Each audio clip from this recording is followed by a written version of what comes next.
Жители и гости Чувашии с размахом отметили День Республики. Более 100 тысяч человек посетили праздничные мероприятия. В парке Амазония прошел 10-й всечувашский Агадуй и турнир по национальной борьбе корежу.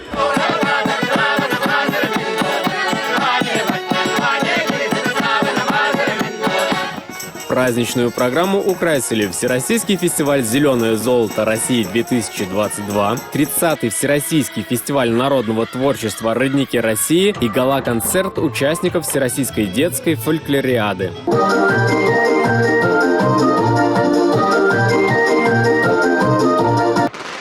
Завершился День Республики международным фестивалем фейерверков «Азамат».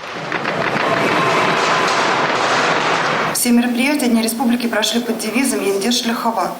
В течение месяца было реализовано 9 культурных проектов, и в рамках этих 9 культурных проектов было проведено 130 мероприятий. Из них порядка 40 не в Чебоксарах, а в районах и городах Чувашской Республики.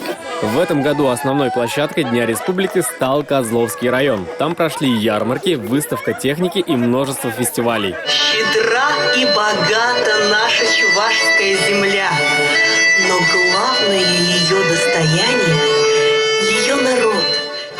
Перед гостями выступили детские фольклорные коллективы города, клуб исторической реконструкции, а мастера презентовали свое творчество. Своим голосом жителей порадовала звезда национальной эстрады Августа Улянзина. Праздник вышел не просто ярким, но и запоминающимся. Он объединил всех, кто любит свою малую родину. У нас с вами такая огромная, богатая страна и такие талантливые люди, и мы все сделаем и будем жить счастливо и прекрасно.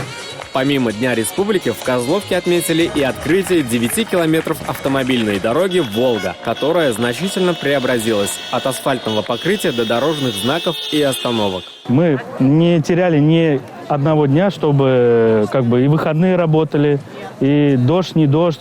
Но, понятное дело, в дождливую погоду производили работы те, которые можно производить в дождливую погоду. Но ни в коем случае не асфальт. Асфальт в солнечную погоду удалось уложить. Все вовремя, на качество ни в коем случае не повлияло. Теперь на дороге появился долгожданный знак «Проезд открыт». Это еще одно доказательство того, что Козловский район в режиме постоянного развития. Алексей Иванов, Анна Центовская, Николай Скворцов, Республика.